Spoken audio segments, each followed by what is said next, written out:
بسم الله الرحمن الرحيم والطور وكتاب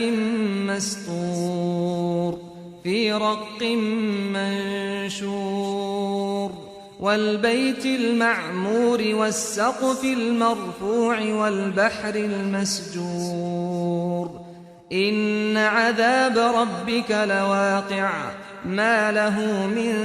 دافع يوم تمور السماء مورا وتسير الجبال سيرا فويل يومئذ للمكذبين الذين هم في خوض يلعبون يوم يدعون إلى نار جهنم دعا هذه النار التي كنتم بها تكذبون أفسحر هذا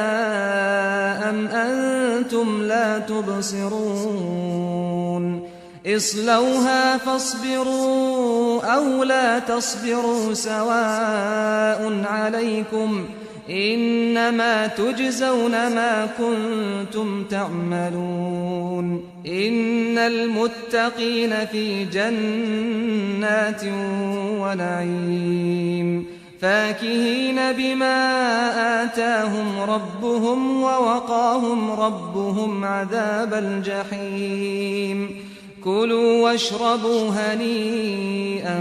بما كنتم تعملون متكئين على سرر مصفوفة وزوجناهم بحور عين والذين آمنوا واتبعتهم ذريتهم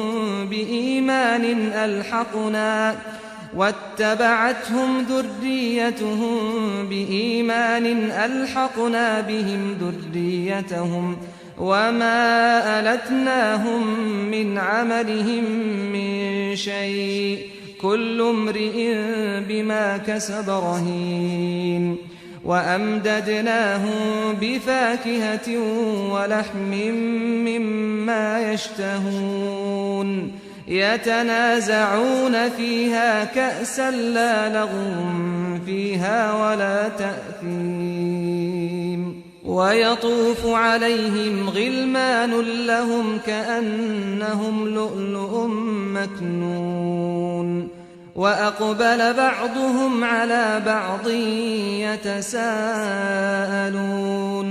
قالوا إنا كنا قبل في أهلنا مشفقين فمن الله علينا ووقانا عذاب السموم إنا كنا من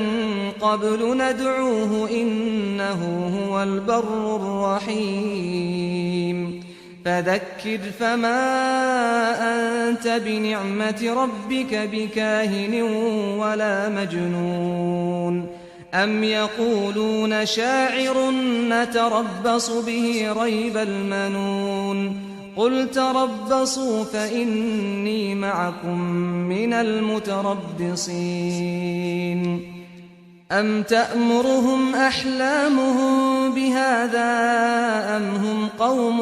طاغون أم يقولون تقوله بل لا يؤمنون فليأتوا بحديث مثله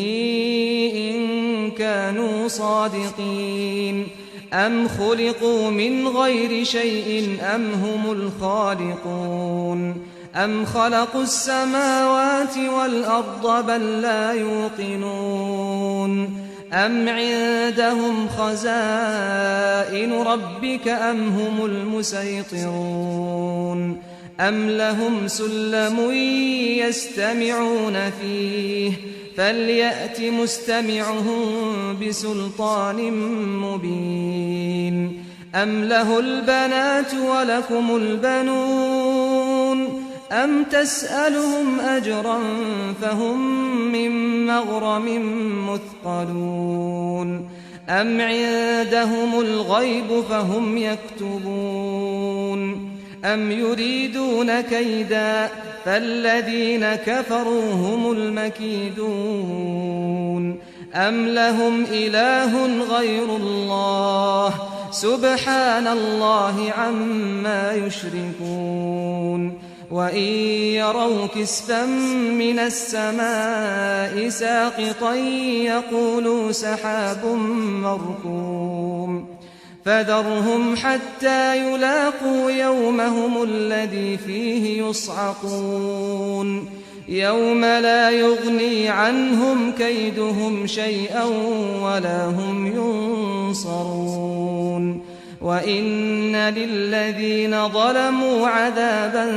دون ذلك ولكن أكثرهم لا يعلمون واصبر لحكم ربك فإنك بأعيننا وسبح بحمد ربك حين تقوم ومن الليل فسبحه وإدبار النجوم